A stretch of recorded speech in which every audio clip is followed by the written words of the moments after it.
Podcast de hoje muito especial para você aí. Você vai inscrever no nosso canal, acompanhar esse podcast de hoje, que é muito, mas muito especial mesmo. Nós estamos recebendo aqui a Kika, que é uma empreendedora aí no ramo de fotografia, no ramo de modelo, mas o cliente da Kika, as pessoas que ela atende, são pessoas extremamente especiais, não é? Que ela atende pessoas com necessidade especial. Boa tarde, Kika, tudo bem? Tudo bom, Demerval? Muito obrigada pelo convite e é uma honra estar aqui poder falar um pouquinho do nosso trabalho. Uma honra para nós receber você aqui hoje. Conta um pouco da tua vida. Você nasceu em São Paulo, você nasceu no Nordeste. Eu nasci no Nordeste, então eu nasci na Bahia. Então, Minha mãe da Bahia. Eu quero que todo mundo seja baiano, mas você não é baiana, então me diga de onde você é. Sou filha, resolve? Resolve, já é meia baiana. Se é filha de baiana, é meia baiana. Uma parte é baiana, outra parte não é. Exatamente. Qual outro estado que você nasceu? Bom, eu nasci aqui em São Paulo mesmo, em São Caetano do Sul, que é o grande ABC de São Paulo. Manhinha é da Bahia. Pronto. Então a gente fala, que é aquela coisa, né? Quem é filho de baiano, baiano é, né? Tem jeito, pode ter nascido em São Caetano, mas tá lá. Tenho 45 anos e desde sempre morei aqui em São Paulo. Fiz a minha carreira aqui. Você trabalha com fotografia, você trabalha com modelo, você trabalha nessas duas áreas com a pessoa com deficiência, é isso? Isso. Eu comecei a trabalhar como fotógrafa no ano de 2000, depois que eu larguei a agência de publicidade, que é a minha primeira graduação. Aí é aquela coisa, publicitário é tudo meio louco, né? Resolve depois que não quer mais fazer publicidade, larga tudo e vai fazer fotografia. Então, no ano de 2000, eu fui fazer eventos corporativos e sociais, coisa que eu faço até hoje com paixão. Eu amo fotografar pessoas, né? Só que no ano de 2002, eu vi um anúncio no jornal. Precisa-se de fotógrafo e uma caixa postal. Eu mando ou não mando o currículo? Eu falei, mando. Um currículo a mais pode fazer a diferença. E fez diferença durante 5 anos da minha vida.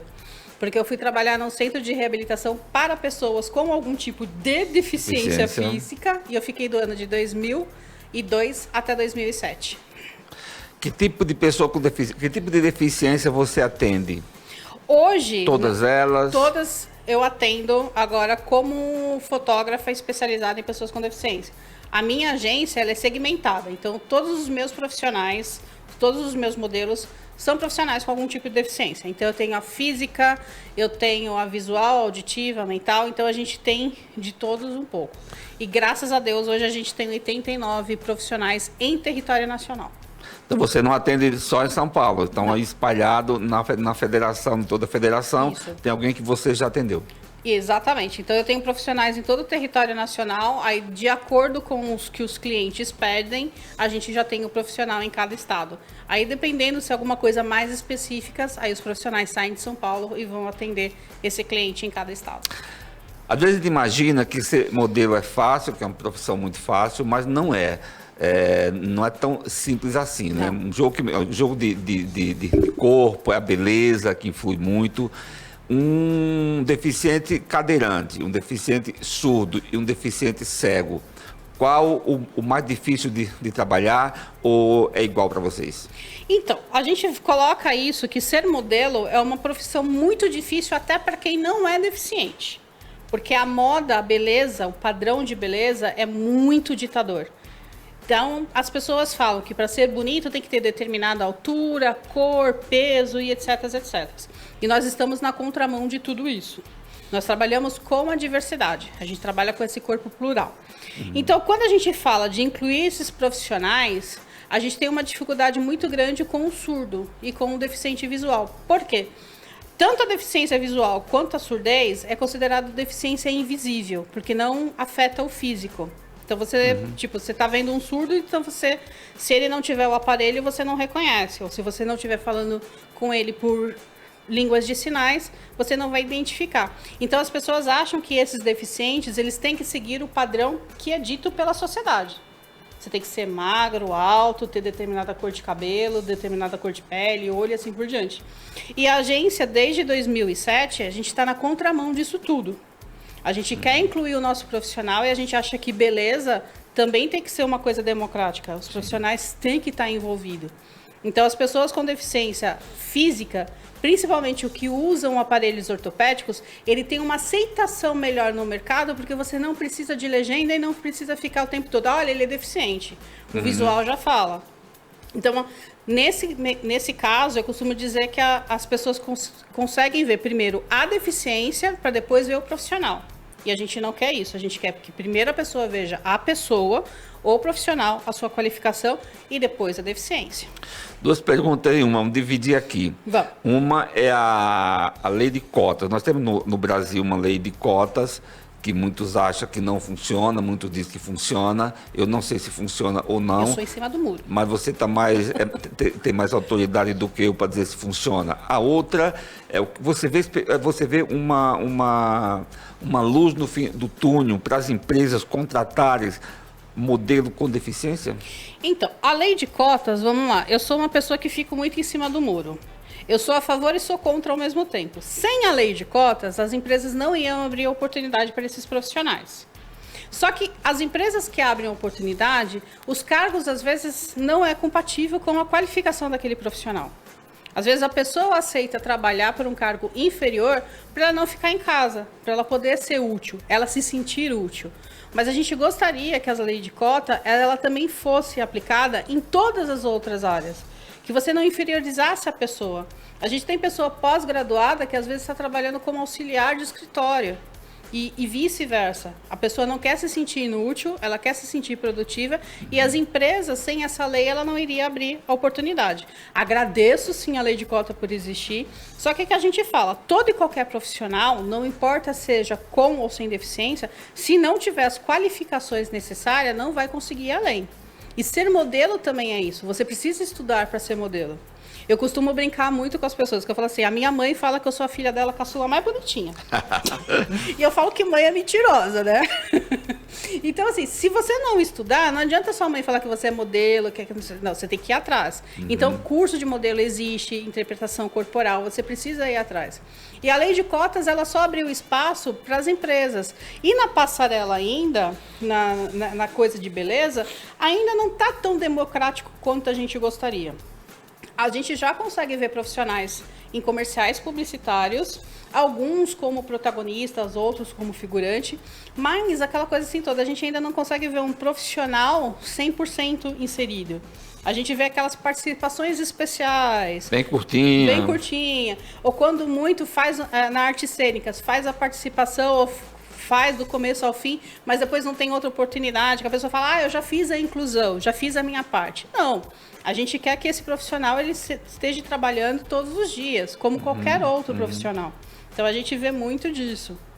Então, a gente fala que tudo depende do ponto de vista. Então, tudo depende de avaliação. Cada caso é um caso, né? A gente não gosta de classificar. Cada peso uma medida, né? Cada situação... Isso aí. Você, Kika, há um pouco tempo atrás, não muito longe, né? Não sei se hoje continua assim... A pessoa com deficiência é a própria família, né? A própria família. Ela tinha o deficiente como um peso na vida dela. Alguém que veio para atrapalhar a vida dela. Estorvo. É isso, o estorvo na vida dela. Muita gente, inclusive, escondia o filho com deficiência. Não levava aos locais, não falava que tinha esse filho com deficiência. Como você vê isso hoje? Isso continua ou mudou? O país avançou, o mundo avançou, aumentou muito esse número? Ou você acha que ainda tem o preconceito da própria família da pessoa com deficiência? A gente tem também aquela coisa da superproteção, né? A família querer proteger muito a pessoa com deficiência para que ela não encontre as dificuldades no mundo. Aí aquilo que a gente costuma falar, aí quando você, infelizmente, parte desse mundo e deixa o seu filho com deficiência, e aí, como ele vai se virar? Então, a gente tem que ter sempre os dois lados da moeda. É aquilo que eu costumo dizer, sempre a gente tem que observar os dois lados. Tem algumas famílias, sim, que a gente vê ainda que tem aquela coisa do preconceito, que sempre está naquela coisa, se a sociedade fala que é padrão, então segue aquilo como regra de vida. Regra. Então a gente tem todo isso. O mundo, infelizmente, é composto pelas suas diversidades em todos os sentidos, não só física, mas também em pensamentos. A democracia é isso, cada qual pensa de um jeito e assim vai. Então a gente sempre fala para as pessoas com deficiência que ela precisa procurar a sua independência. Ter o apoio da família é muito importante, porque ali é a sua base de tudo. Mas a partir do momento que a sua família te super protege ou que ela tem algum tipo de receio de você ir para o mundo, procura você realmente criar a sua independência, criar o seu espaço. A gente sabe que todo mundo tem dificuldade, todo mundo tem uma história triste para contar. Todo mundo tem, mas assim, a gente sempre procura falar isso para as pessoas. Procura fazer daquilo não a sua barreira, mas aquilo a sua motivação para você ir além. Então isso vai muito da pessoa. Você vai ficar na sua zona de conforto ou você vai para a batalha. Então quem vai para a batalha é a vez. Quem fica na sua zona de conforto, infelizmente, não consegue atingir os objetivos. Quantas pessoas com deficiência tem hoje no Brasil? Você tem esse número? Então, segundo 2010, aquele censo maravilhoso, a gente tem um número estimado de 46 milhões de pessoas com algum tipo de deficiência em território nacional. 24% da população. Então nós temos aí uma população maior do que a da Venezuela. Quase. Só de pessoas com deficiência. A Venezuela tem 28,7, né? E a gente está falando de 26. Então a gente está ali quase empatando. Você imagina. É muita gente. É muita gente. Se cai agora uma bomba nuclear aqui e resolve matar todo mundo que não é deficiente, quem é deficiente toma conta disso daqui fácil, fácil. Vai governar. Vai governar. E nós temos um representante Vamos falar disso já, viu? Desse representante aí ano que vem. Vamos falar disso já. Esse trabalho que você faz de modelo, com a fotografia e tudo isso, ele tem um custo. Esse custo é bastante... o custo é elevado. Como é que você consegue isso? É patrocínio de empresas? É patrocínio da própria pessoa?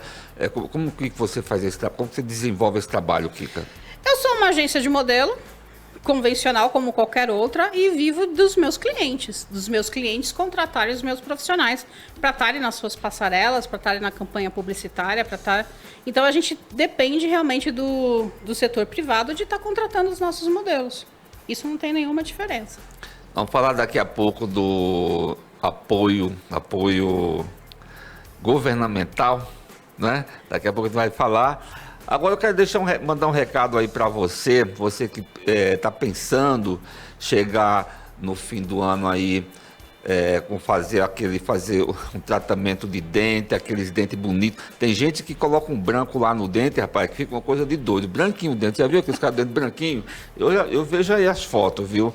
Tem gente que gosta. Lente de contato. É dente de quê? Lente de contato dental. É de contato dental. Eu achava que só tinha lente de contato para os olhos, viu? Mas tem lente de contato dental também, maravilha. As clínicas odontológicas gostam muito disso. Então eu quero deixar um recado para você aqui de uma clínica odontológica muito conceituada, extremamente conceituada, lá no Taboão da Serra, ali na Kizai Montaquiúti, né? Pertinho daqui, São Paulo, Taboão é vizinho nosso aqui, ali divisa do Embu das Artes, Tapicirica, Campo Limpo, aquela região ali. O Dr. Ronaldo Dias tem lá uns preços maravilhosos, muito bom mesmo para você. Os profissionais todos muito competentes. Eu acho que está por aí, tá aí, Braga, o Ronaldo Dias aí, a clínica NOP, para mostrar aí. Se tiver, vamos mostrar aí a clínica NOP aí para quem está acompanhando a gente aqui.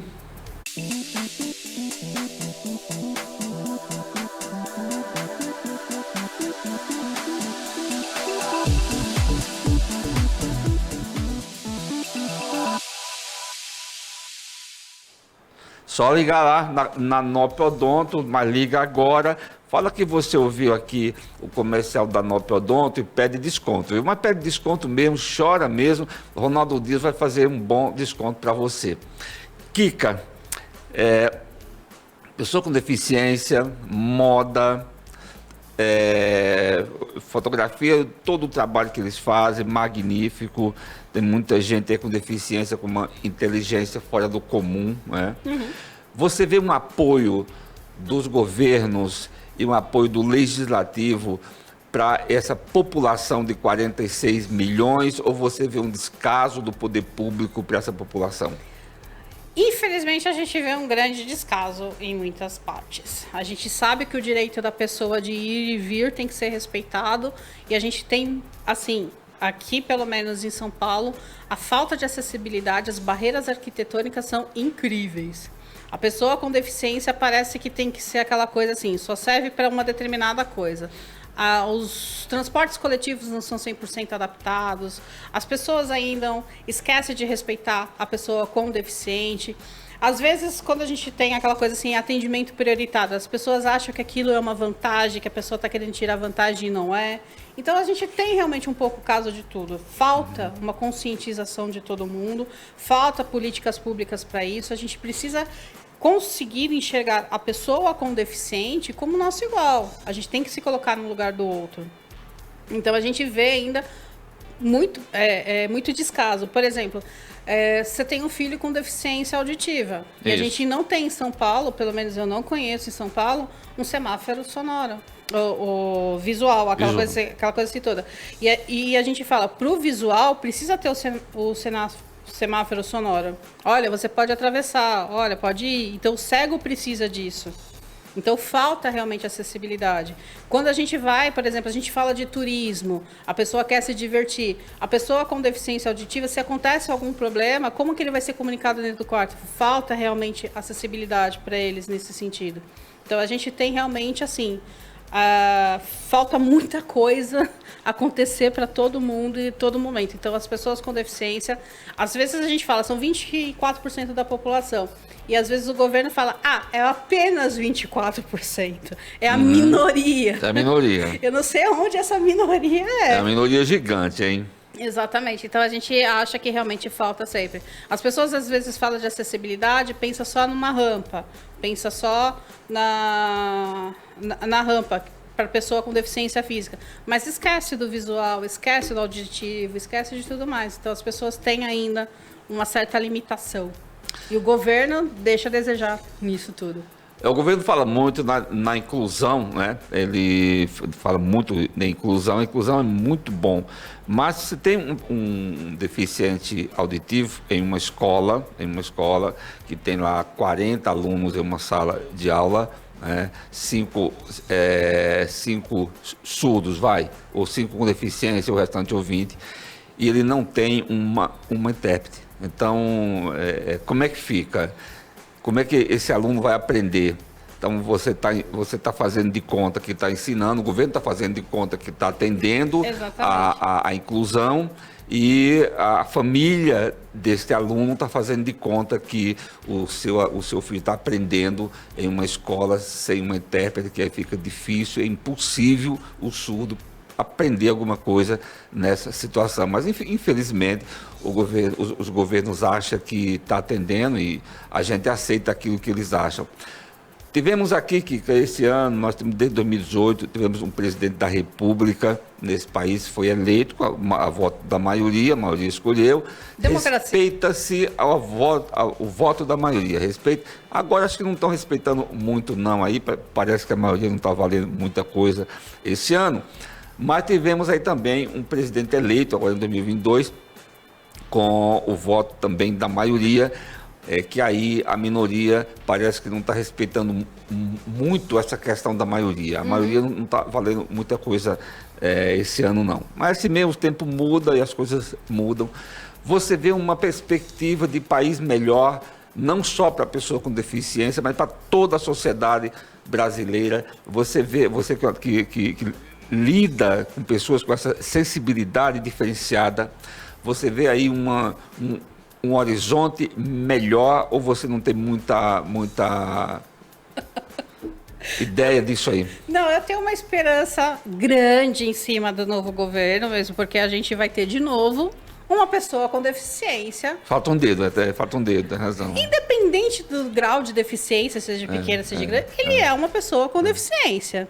Está faltando. Então, eu queria que ele tivesse um pouco mais de sensibilidade nessa parte. Ele já esteve no governo antes, então ele está voltando, então a gente quer.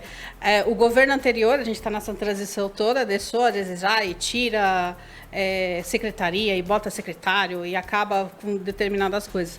Então, sempre quando tem uma transição política, a gente sempre acredita no futuro melhor. Então, a gente quer realmente assim, a gente quer que a maioria seja respeitada, que as pessoas aceitem, que foi feita essa transição e que a partir de agora, o ano que vem, a gente vai ter melhorias para todo mundo, não só para um setor. A gente quer 100% dos brasileiros realmente sendo respeitados nos seus direitos. Eu acho que todo mundo tem direitos e tem deveres. Então, o governo tem que fazer a parte dele para que a gente possa realmente ter uma vida mais digna. E todo mundo, né?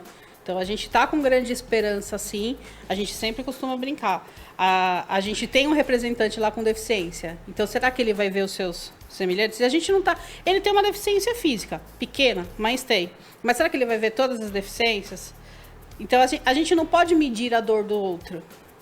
Mas a gente tem que respeitar aquela coisa que seja feita. Sim. Então, é aquela coisa que a gente fala. A gente vive numa democracia, então a maioria tem que ser respeitada. Mas, a partir do momento que uma pessoa é eleita, todo mundo tem que ter os seus direitos garantidos. A gente tem uma Constituição para isso, né? As leis precisam ser validadas. A gente precisa ter uma fiscalização melhor.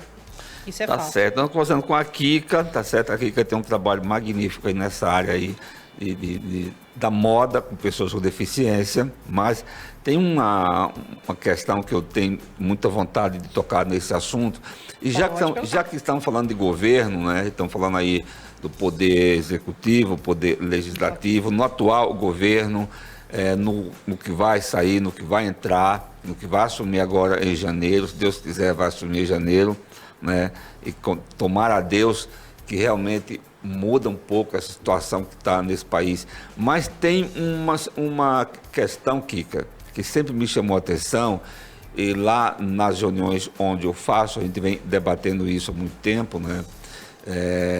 No programa meu de rádio também tenho debatido muito isso. Eu tive a felicidade de entrevistar o Geraldo Alckmin em 2021, lá no rádio, quando hoje ele é vice-presidente. Até outro dia eu estava pensando, será que eu consigo entrevistar ainda o Geraldo, hoje vice-presidente da República? Ano passado a gente entrevistou ele, mas falamos só de Covid, falamos só de saúde, aproveitando que ele é médico, né? Então, entramos muito na questão da saúde, muito na questão da pandemia. Mas hoje eu gostaria de um dia eu conseguir entrevistar o Geraldo Alckmin aqui. Quem sabe a Deus não veio. Sim. Mas a questão que eu tenho me preocupado há 25 anos, 95, 90, 95, você andava em São Paulo e você via morador de rua aqui no centro. No centro, né? Hoje, e era muito pouco também, não era isso que é hoje. Hoje você não vê só aqui no centro. Hoje você vai no Capão Redondo, no Campo Limpo, hoje você vai aqui em São Miguel, hoje você vai em São Bernardo, em Santo André. Eu fui em Ribeirão outro dia, você vê isso lá em Ribeirão Preto, as ruas superlotadas de gente, e você olha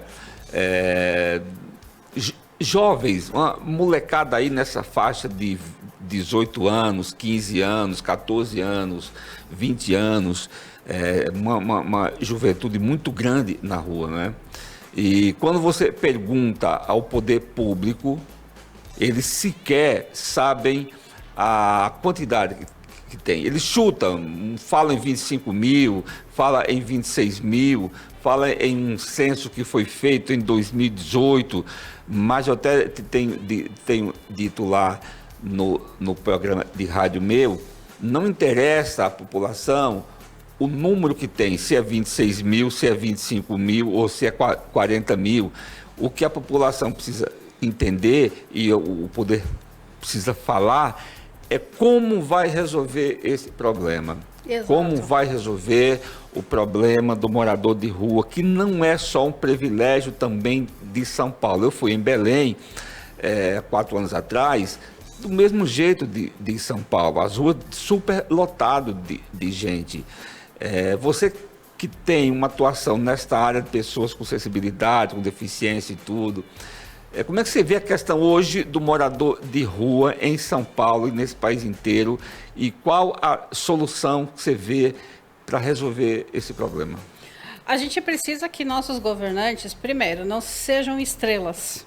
Aquela coisa assim, você acabou de dizer que teve a oportunidade de entrevistar agora o nosso atual vice-presidente da República. Exatamente.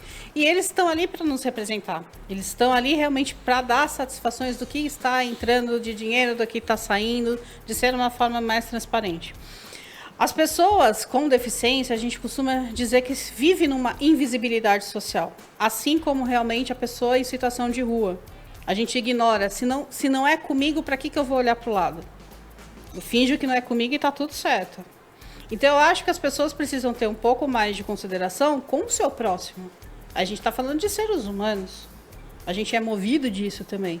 O ser humano, ele é movido não só na parte de questão financeira, mas a gente também tem que cuidar do nosso lado espiritual. A gente tem que se doar para o próximo. A gente tem que fazer pelo nosso próximo. Então, eu acho que nada melhor do que os nossos políticos de terem... A gente paga impostos que são altos, independente do governo, se é de transição, se não é de transição. Tudo está aumentando, tudo vem aumentando sempre. Então, assim, se a gente está pagando imposto e esse imposto está sendo destinado para a saúde, que essa verba vá para a saúde. Se a gente está pagando imposto e tem uma porcentagem que é justamente para a educação, que essa verba vá para a educação. Então, a gente espera, assim, que a corrupção diminua no Brasil. A gente espera, assim, que os nossos governantes, eles tenham um pouco mais de sensibilidade e saibam que aquele morador de rua não está ali porque ele quer. Não é uma escolha, eu quero morar na rua porque é mó legal. Eu quero passar dificuldade porque é mó legal. Sabe, eu quero ser maltratado porque é super da hora. Não. A gente precisa, assim, que as pessoas façam por onde. Nós, aquela coisa assim toda. E nós também, como seres humanos, a gente pode dar um pouco de nós para que o próximo fique melhor. Mas a gente sabe que a gente está pagando realmente, a gente paga impostos e que esse imposto precisa ser realmente para o bem de todos. E se parar realmente de um querer o olho grande, você já tem o seu salário. Mas deixa eu tirar uma partezinha aqui. Deixa eu ficar com esse pouquinho aqui. Ninguém vai sentir falta desse 1 milhão aqui.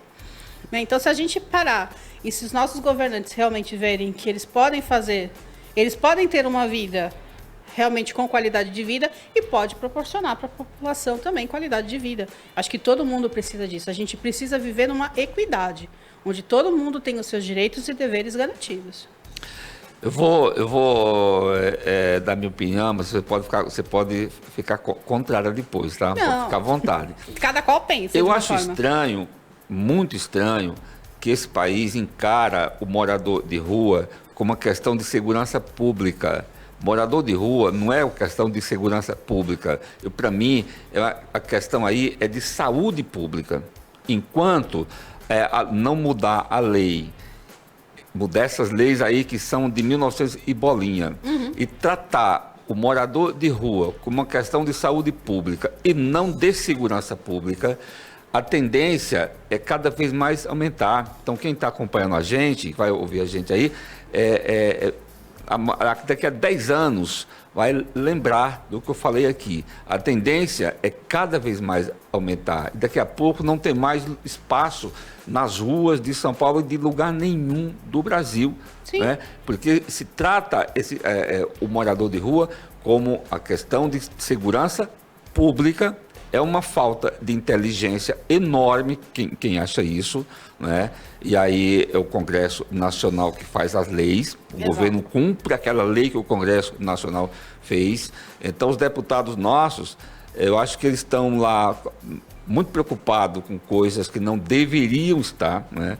E não muda essas leis, continua com o tratamento da pessoa que está na rua como uma questão de segurança pública e ele é uma questão de saúde pública. A partir do momento que mudar e encarar isso como uma questão de saúde pública, a tendência é diminuir assustadoramente num processo rapidinho. Claro, com uma ação conjunta do governo federal, governo municipal e governo estadual. Muita gente fala e culpa o prefeito de São Paulo, por exemplo, por conta dos moradores de rua. Aí eu falo, olha, é uma loucura isso, porque quando ele chegou aí já estava, não é? Exato. Ele estava há muito tempo. E o outro que estava também não é culpado. Não resolve mais esse problema enquanto não tratar como uma questão de saúde pública e uma ação conjunta com os poderes. governo municipal, governo estadual, governo federal e o poder legislativo. O que você acha? Você tem outra opinião? Se tiver, pode ficar à vontade aqui. Não, eu acho que a gente pensa muito, porque na verdade assim, eu acho que o ser humano tem que ser olhado como ser humano. E que realmente todo mundo tinha que trabalhar em conjunto. Sabe? Não importa se você é de partido A, B ou C ou D. Todo mundo está ali, quando chega no seu cargo, você está ali para representar o povo.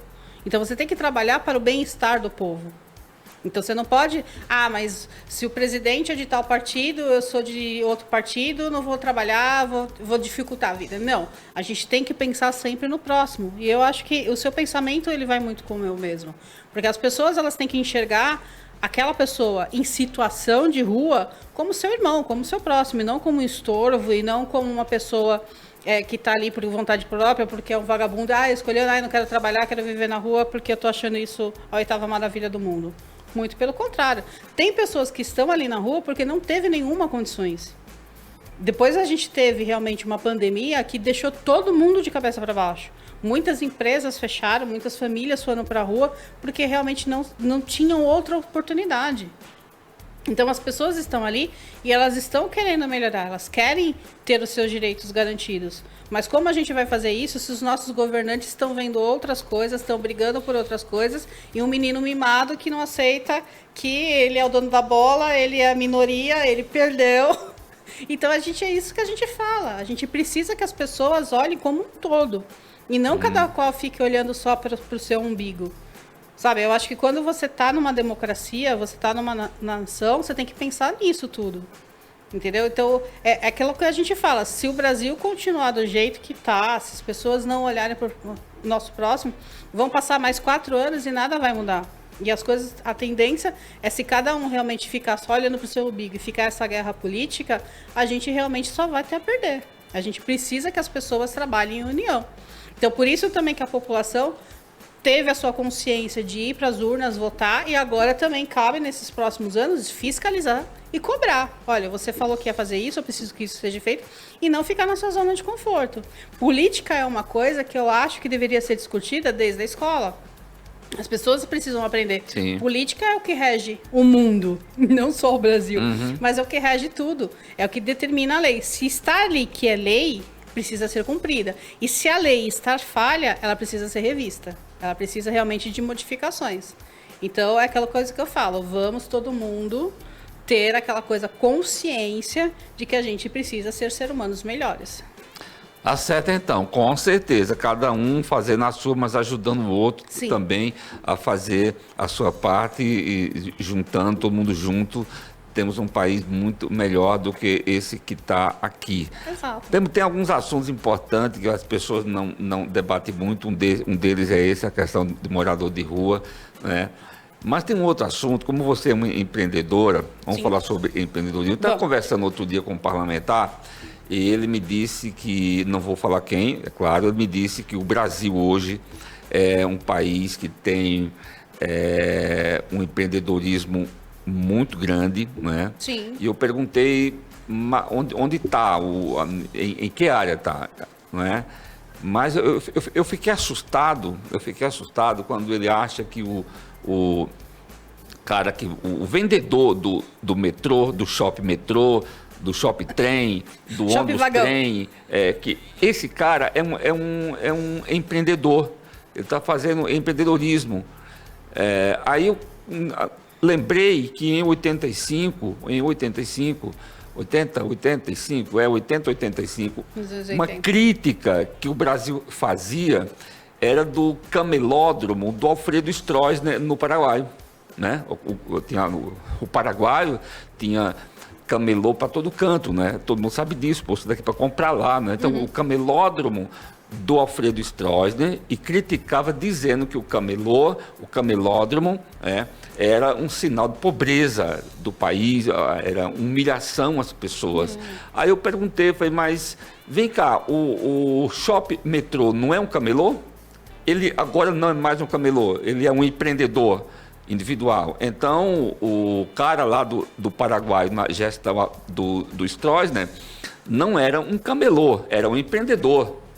Por que a gente, então, falava que eles eram camelô e não um empreendedor?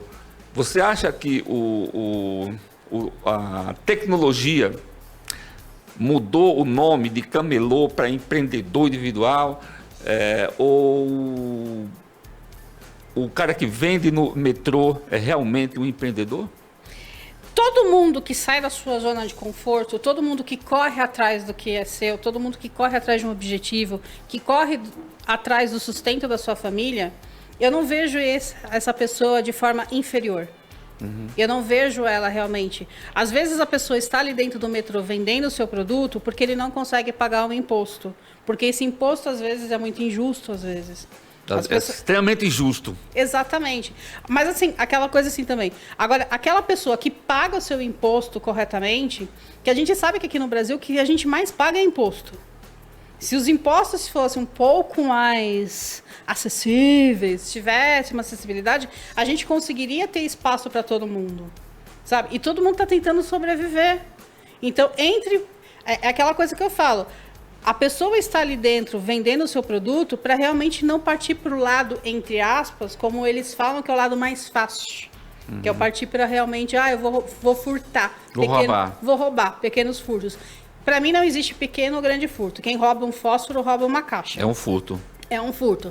E tem que se pagar por isso. Então, a partir do momento que você oferece para a população os direitos iguais, oferece oportunidades de trabalho para que a pessoa possa realmente ali ter o seu sustento, e se ele está ali vendendo o seu produto, ele está fazendo aquilo de uma forma honesta. Ele está tentando correr atrás dele. Sabe? Então, assim, a gente tem uma história por detrás disso. A pessoa não está ali porque ela é vagabundo que não quer pagar imposto porque é um infrator. Não. É porque às vezes realmente não tem as condições. E a gente sabe que tudo aqui é imposto. Tudo. Se você não pagar imposto, você está fora. Se você não pagar isso, você está fora. E se tem uma coisa que funciona no Brasil, é imposto. Há de você não pagar seu imposto para ver o que acontece. Está na roça. Exatamente. Então, assim, é aquilo que a gente fala. A pessoa precisa ter oportunidades. E às vezes ali é a única opção que ela tem. E a gente não pode criticar ele, não pode inferiorizar ele. Certo? Agora é aquilo que a gente fala também. O empreendedor que tem a sua loja física, que paga imposto, a gente também tem que olhar o lado dele. O que ele está fazendo para ter ali o seu. Então a gente precisa fazer com que as pessoas enxerguem isso. Então eu acho que os nossos políticos precisam partir para esse lado também. De não só ficar julgando ou de tipo... Mas de trazer a população para esse discurso, de fazer com que a pessoa olhe. É aquilo que eu falo, quando a gente não sente na pele, é muito fácil julgar. Quando a gente não está na situação. Porque a gente vive numa sociedade de São Tomé, eu só acredito vendo. Ou aquela coisa do preconceito, eu olho e já julgo. Eu tenho conhecimento, então eu acho que é aquilo. Então a gente tem que avaliar, cada caso é um caso. Então eu acho que as pessoas que correm atrás, sim, do seu sustento, elas merecem ter uma oportunidade. E se a partir do momento elas procuram regularizar essa profissão delas, e elas pagam aquele devido imposto, ela vai lá e está regularizando, ela precisaria ter realmente uma oportunidade maior para fazer daquilo lá o seu sustento. A gente tem que avaliar toda essa situação. Eu particularmente, eu não sou contra o cara do shopping metrô, não. Eu acho que ele tem que fazer mesmo. Eu sou contra o poder que o cara está ali porque o poder não deu oportunidade a ele de ter outra vida. Então ele vai escolher aquela, eu vou fazer isso, e é um trabalho cansativo, porque ele anda o dia inteiro, ele sai de um vagão, entra em outro vagão, ele não senta, ele fica ali 4, 5 horas de pé tentando vender o produto dele, né? Por quê? Por falta de oportunidade. O poder não criou oportunidade para ele fazer outra coisa e ganhar até mais do que aquilo. Então, se não tem oportunidade, eu vou fazer isso aqui. E o que eu vejo também é que hoje esse poder público pegou isso para falar, olha, eles são empreendedor.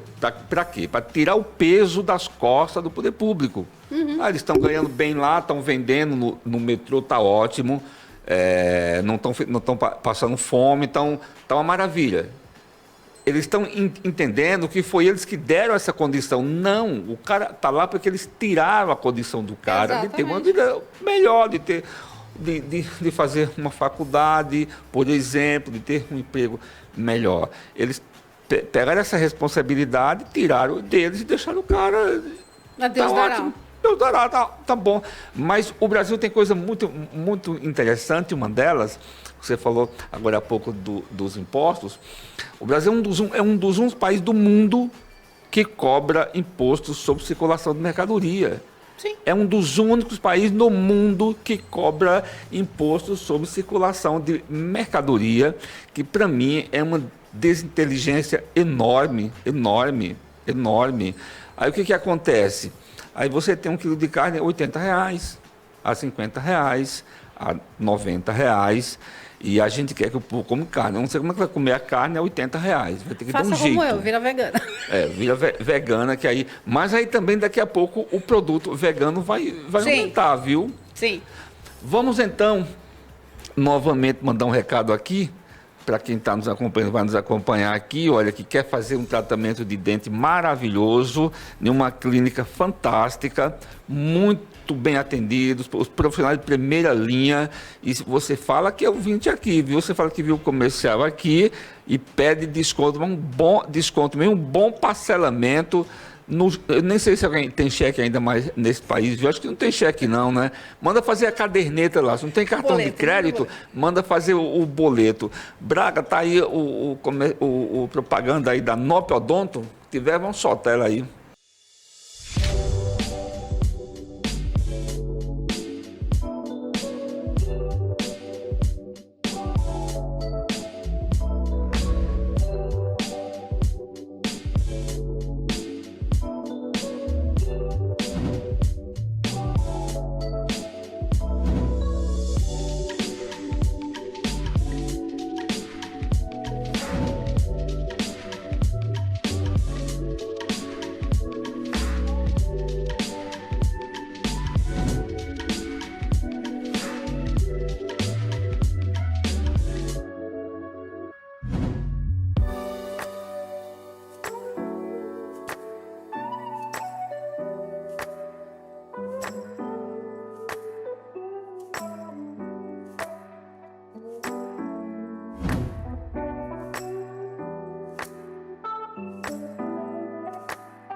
Voltamos aqui com a Kika, falamos já aqui sobre a pessoa com deficiência, políticas, imposto nesse país aqui, que o negócio é feio, viu, irmão? A política é deficiente.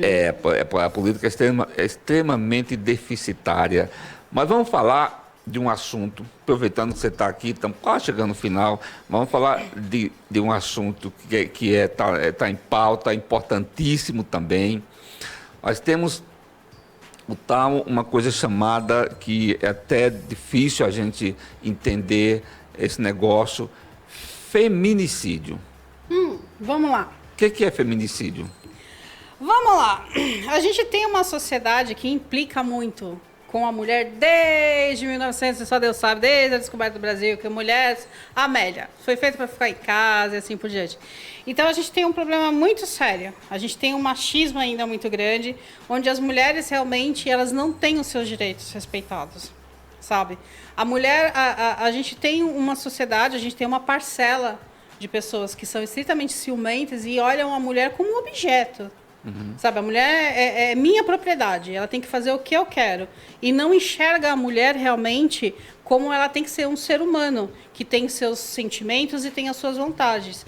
Então, eu acho assim, quando um não quer, dois não brigam. Eu acho que tudo, independente da sociedade, a gente fala de política e tal, as pessoas precisam respeitar a opinião do outro. Eu posso não concordar com a sua opinião, eu posso achar que você não está certo naquilo, mas eu tenho que respeitar. Agora, a partir do momento que você parte para uma agressão física ou até mesmo para o crime, para o assassinato, desculpa, gente, a gente está falando de vidas, a gente está falando de mulheres, a gente está falando de seres humanos. Então, a mulher ela tem total igualdade. A gente briga por igualdade. A gente não quer ser mais e a gente não quer ser menos. A gente quer ser iguais. A gente quer ter os mesmos direitos. E da mesma forma que a gente quer ter os mesmos direitos, a gente também tem os mesmos deveres. Então, eu acho que o ser humano precisa respeitar um ao outro. Não é porque eu sou mulher, eu posso ir agredir um homem.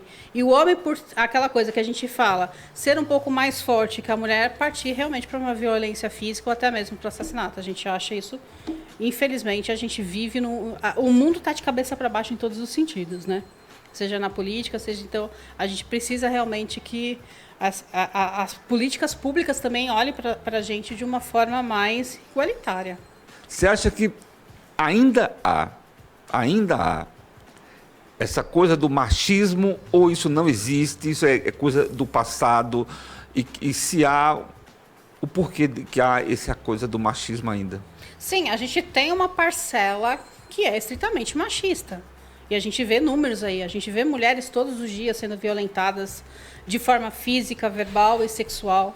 Então, a cada 8 minutos, uma mulher é agredida no país, de qualquer forma, sabe? Então, a gente precisa realmente que as pessoas enxerguem o outro como ser humano, sabe? A gente precisa que o outro se coloque. Você faria isso se fosse sua mãe? Você faria isso se fosse uma parente sua? Você faria isso se fosse sua irmã? Você faria isso? Então, a gente tem que olhar o ser humano como a gente tem que tratar o outro como a gente gostaria de ser tratado. Eu penso dessa forma. Então, eu não vou te tratar mal porque eu quero ser tratada bem. Então, a gente tem que dar por outro aquilo que a gente tem de melhor. Então, eu acredito muito nisso. Eu pratico muito isso. Então, eu acho, sim, que uma parcela ainda é estritamente machista. A gente ainda tem leis que defendem esse machismo. Por isso que a cada dia a mulher vem lutando por seus espaços. A mulher conseguiu o direito de votar, como a gente costuma dizer, há pouquíssimo tempo. Sabe? Não é uma coisa que vem desde que o mundo é mundo. Não. A mulher, para conquistar o seu espaço, ela tem que lutar. Ela que lute todos os dias para poder. Aí, quando a gente volta para o caso da pessoa com deficiência, se a mãe gera um filho com a deficiência, o pai culpa a mulher. Ah, o seu filho é deficiente. Não, o filho é nosso. E a maioria, os homens, largam as suas esposas e deixam seus filhos por causa disso.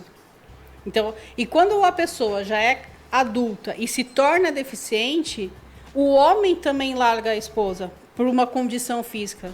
Ah, agora ela é deficiente, não vou ter mais um relacionamento com ela. Então, a gente tem todos esses lados, a gente tem todas essas vertentes que precisam ser estudadas. E são números, assim, gigantescos. Todos os dias a gente vê um caso de violência. Isso não é normal. Porque todos os dias a gente vê um caso de mulher sendo vítima de alguma coisa. Por que a mulher sempre é alvo? Quando a gente fala de beleza, a mulher também é sempre aquela coisa. Se a mulher não for aquela coisa assim, a bonitona, ter aquele corpo super definido, ela não serve também.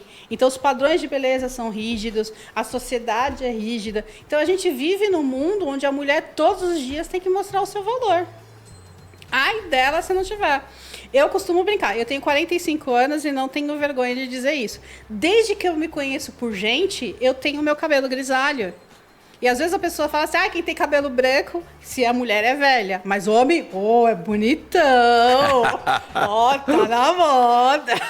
Então a gente sempre tem essa comparação. A mulher sempre é colocada, pela maioria, de uma forma inferiorizada. Você acha que a violência doméstica, para resolver ou minimizar o problema, é questão de leis mais duras, já que nós temos a Lei Maria da Penha, é questão de leis mais rígidas, ou é uma questão mais educacional e cultural?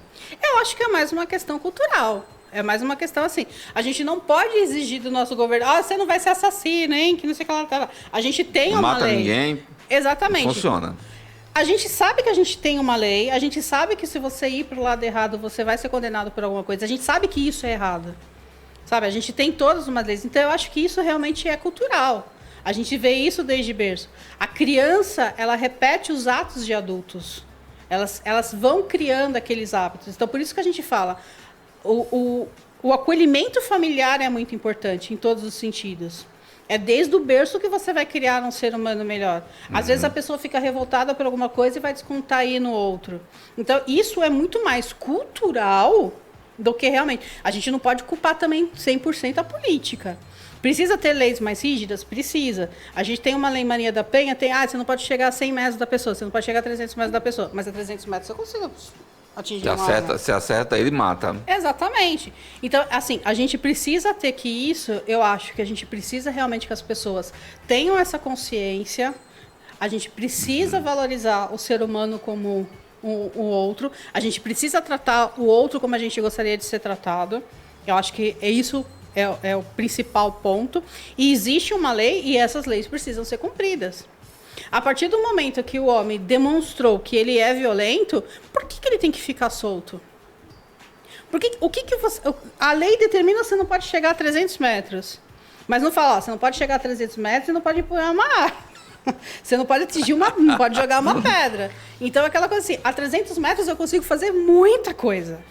Então, eu acho que a lei também precisaria ver bastante disso. As pessoas, elas precisam realmente...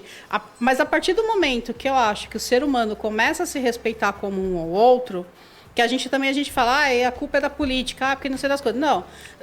Tem enchente na minha rua, mas eu joguei o lixo ali no rio. Eu coloquei o lixo no lugar errado. Eu coloquei o lixo no dia que o lixeiro não ia passar. Que o coletor ia passar. Então, assim, a gente precisa ter, realmente. Então, aí a gente volta, não só no berço familiar, mas também volta a 1970. Lá atrás. Vamos lá, aonde tinha educação moral e cívica nas escolas. A gente fala tanto em tecnologia, a gente fala tanto em mundo virtual, mas a gente esquece que tem coisas que precisam ser reais. Então, a gente precisa que todo mundo fazendo a sua parte, todo mundo fazendo o que é correto, todo mundo ajudando um ou outro, a gente tem um mundo melhor. Então, não adianta nada eu votar, falar, agora é ele que resolva lá a coisa, mas, eu vou furar a fila, eu não vou pagar o imposto, eu vou dar um gambé aqui, o jeitinho brasileiro que todo mundo fala. Esse jeitinho brasileiro tem que ser revisto. A gente é muito acolhedor, a gente é muito animado, mas essa coisa de colocar o brasileiro, aquela coisa, numa situação, porque brasileiro sempre tem um jeitinho, não existe pequena corrupção. Existe Existe e cada qual é aquela coisa. Para mim, aí volto a repetir, quem rouba um fósforo, rouba uma caixa de fósforo. Sim. E para mim, eles têm que pagar da mesma forma. E roubar o direito de quem adquiriu, por exemplo, roubar o direito de quem adquiriu ter um local reservado no ônibus, ter um local reservado no metrô, também é corrupção, também é roubo. Você está roubando o direito da pessoa. Exatamente. Não é só roubar a espécie, não. Roubar o direito também é um roubo, né? Deveria ser punido. Essa lei que limita distância, eu acho ela bastante ultrapassada, para não falar outra coisa aqui, né? Muito engraçada, porque ela é um convite à violência. A pessoa não pode chegar a 100 metros. Para ele atirar em outro, não precisa de 100 metros, ele precisa de 250 metros, 500 metros, 1.000 metros até. E se ele está com a intenção de matar, ele vai e mata e pronto. Então, essa lei que limita é um convite a aumentar a violência. Ao meu ver, pode ser que eu esteja errado, ao meu ver, é um convite a aumentar a violência. Deveria fazer e aprender, entender que precisa investir muito em educação, em cultura, realmente lá na sala de aula, que retiraram tudo aquilo que tinha antes, né? Tudo aquilo que tinha foi retirado e hoje tem aí só o fundamental, normal, história, matemática, geografia e por aí vai. Cidadania mesmo, que é bom, ninguém discute em escola nenhuma, porque retiraram. Agora tem vamos já emendar, aproveitando a tua inteligência, Kika. Que não é muita também, né? É bastante, viu? Não. Eu tô adorando conversar com você hoje. O cabelo branco é inteligência que não tem por onde sair. Eu estava vendo o governo, eu estava ouvindo o presidente Lula no Egito. Estou acompanhando aqui as questões do governo de transição, coordenada pelo Geraldo Alckmin. Aí eles falaram muito na questão do índio, né? As pessoas que estavam aqui, do povo indígena, de esporte, tem gente de esporte lá e tudo, em todas as áreas, né? Mas eu não vi o governo falar que deveria até deixar um recado aí para o Geraldo Alckmin, depois a gente manda para ele aí esse vídeo aqui para ele acompanhar na medida do possível lá, né? Eu não ouvi eles falarem de uma secretaria ou de um ministério que cuide da pessoa com deficiência. Eu não vi. E que essa pessoa com deficiência fosse convidado para o governo de transição. Também não vi nenhum nome ali. E a gente tem aqui bastante gente. Tem a Mara Gabrilli, que é cadeirante. Tem aqui em Minas um deputado estadual, Edson, não sei o que lá, me esqueço o nome dele, também cadeirante. Tem bastante surdos do movimento surdos que tem aqui em São Paulo muito forte. Eu não vi eles convidarem ninguém dessa área para o governo de transição e nem falar ou de uma secretaria especial ou de um ministério para pessoas com deficiência, o que eu acho que é uma falha ou um esquecimento até do presidente da República de ter feito isso. Tomara que ele acorda e ainda dá tempo, em janeiro ele nomeia alguém ou em uma secretaria especial ou em um ministério. Você acha que é importante ter um órgão como esse só para a pessoa com deficiência ou você não acha importante? Eu acho estritamente importante. A gente tem as secretarias estaduais, municipais, mas eu acho que realmente falta a federal. A gente precisa ter, sim, pessoas com deficiência, a gente precisa ter negros, a gente precisa ter mulheres, a gente precisa ter indígenas, porque quem sente na pele sabe melhor, sabe dizer com propriedades. Eu trabalho com pessoas com deficiência desde 2002, mas eu não vivo a deficiência. Então, assim, eu tiro foto de pessoas com deficiência, eu trabalho com pessoas com deficiência, mas eu não vivo essa deficiência. Então, toda vez que eu vou fazer alguma coisa, eu pergunto para as pessoas com deficiência. Por isso, é importante cada pessoa ter a sua representatividade. Porque quem sente na pele sabe. Então, assim, para mim, qual que é a vantagem de ter uma rampa? Eu sou uma pessoa obesa, detesto subir escada, sou preguiçosa, entre aspas, vamos colocar assim. Então, para mim, uma rampa é muito mais fácil. Para uma mulher dona de casa, que precisa carregar o seu carrinho de feira, uma rampa também facilita a vida dela com o carrinho de feira, em vez de ela subir o degrau. A mãe com seu carrinho de bebê precisa. Então, a gente precisa ter as pessoas pensando nos outros. Então, quando a gente fala de acessibilidade, a gente não fala só para pessoas com deficiência física. É óbvio que isso, para elas, exige uma qualidade de vida maior. E para outras pessoas, uma facilidade. Tudo depende do ponto de vista. Então, eu acho que precisa, sim. E quando a gente fala de governantes, a gente tem Mara Gabrilli, a gente tem Célia Leão, a gente tem Cid Torquato, a gente tem Cuca, a gente tem várias pessoas com deficiência. A gente tem André Bandeira. Eu posso falar assim, uma lista de políticos que a gente tem. Nós tivemos a oportunidade de ter pessoas com deficiência nessas últimas eleições. Só que, infelizmente, essas pessoas não tiveram a mesma oportunidade de verbas para fazer as suas campanhas e as pessoas também não deram para essas pessoas a oportunidade de mostrar o que elas são capazes de fazer. Então, assim, as pessoas preferem sempre os mesmos. Prefere sempre as mesmas coisas. Então, não adianta agora, a gente espera sim que o governo faça o seu melhor. A gente não quer o pior, a gente quer o melhor. E a gente vai cobrar. Independente de quem a gente votou, se a gente votou, a gente é cidadão e a gente tem que fazer a nossa parte de fiscalização. A gente é obrigado a fazer isso. Não é só parte do governo. Nós, como como brasileiros, a gente tem esse dever também. Então, não é deixar, é o nosso direito, mas também é a nossa obrigação. E eu sinto que não tenham pessoas. E assim, deixa eu deixar bem claro, essas pessoas com deficiência que concorreram a cargos públicos, elas estavam qualificadas. Elas não concorreram porque, eu vou concorrer a uma coisa só para ficar o bonitinho da história. Não, elas iam fazer a diferença. Elas estavam preparadas para isso. Então, deixar um recado aqui para o vice-presidente da República, Geraldo Alckmin, para o presidente Lula. Dá tempo ainda chamar uma pessoa com deficiência e estudar a criação de uma secretaria especial ou um ministério só para esta área. Sim. Deixa o teu contato aí da tua agência. Deixa. Quer deixar? Vamos lá. Tem um final. Vamos lá.